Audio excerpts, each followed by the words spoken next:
أعوذ بالله من الشيطان الرجيم بسم الله الرحمن الرحيم هو الذي خلق لكم ما في الأرض جميعا ثم استوى إلى السماء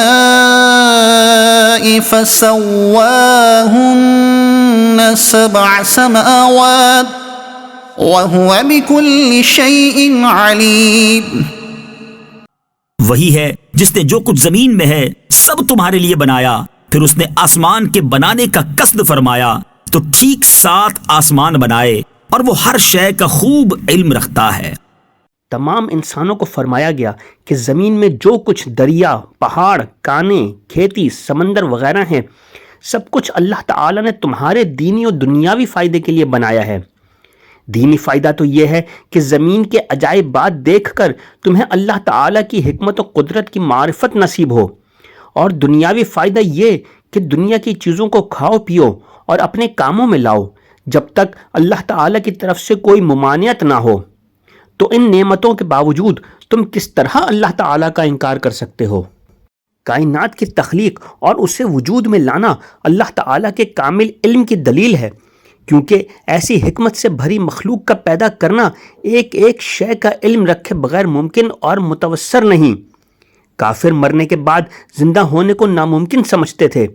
ان آیتوں میں کافروں کے اس عقیدے کے غلط و باطل ہونے پر ایک عظیم دلیل قائم کی گئی ہے کہ جب اللہ تعالیٰ قدرت و علم والا ہے اور جسم حیات کی صلاحیت بھی رکھتا ہے تو موت کے بعد دوبارہ زندہ کرنا کیسے ناممکن ہو سکتا ہے؟ وَإِذْ قَالَ رَبُّكَ لِلْمَلَائِكَةِ إِنِّي جَاعِلٌ فِي الْأَرْضِ خَلِيفَةً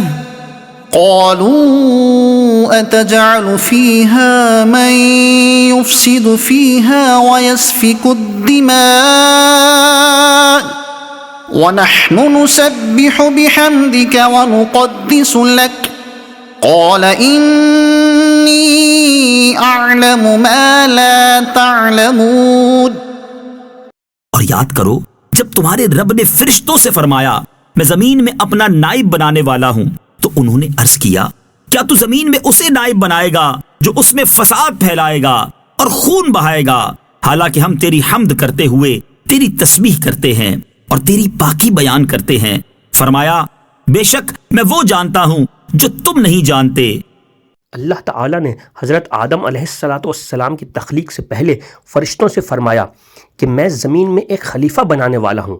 اس پر فرشتوں نے عرض کی اے اللہ عز و جل، کیا تو زمین میں اس کو نائب بنائے گا جو اس میں فساد پھیلائے گا اور خون بہائے گا، حالانکہ ہم ہر وقت تیری تسبیح و تحمید کرتے ہیں، یعنی تیری خلافت کے مستحق ہم ہیں.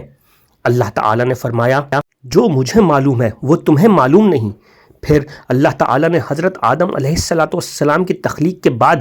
انہیں تمام چیزوں کے نام سکھا دیے، اور پھر ان چیزوں کو فرشتوں کے سامنے پیش کر کے فرمایا کہ اگر تم اس بات میں سچے ہو کہ تم ہی خلافت کے مستحق ہو تو ان چیزوں کے نام بتاؤ.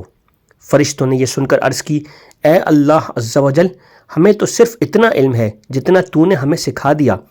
ساری علم و حکمت تو تیرے پاس ہے.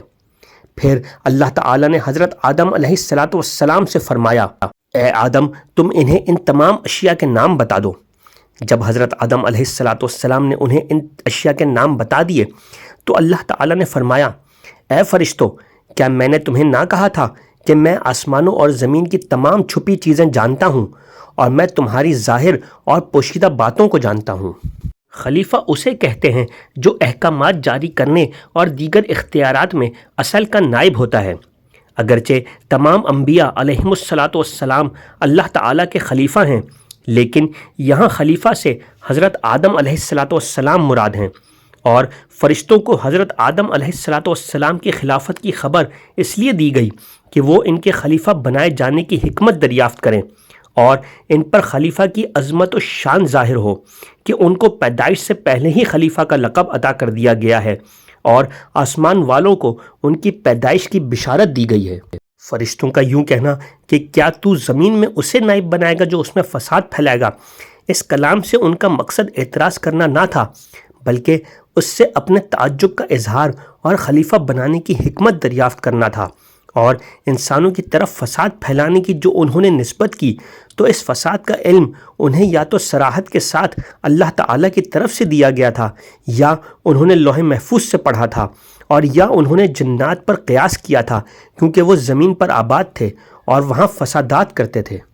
فرشتوں کے جواب میں اللہ تعالیٰ نے فرمایا کہ جو میں جانتا ہوں وہ تم نہیں جانتے، کیونکہ خلیفہ بنانے میں میری حکمتیں تم پر ظاہر نہیں۔ بات یہ ہے کہ انہی انسانوں میں انبیاء بھی ہوں گے، اولیاء بھی اور علماء بھی، اور یہ حضرات علمی و عملی دونوں فضیلتوں کے جامع ہوں گے۔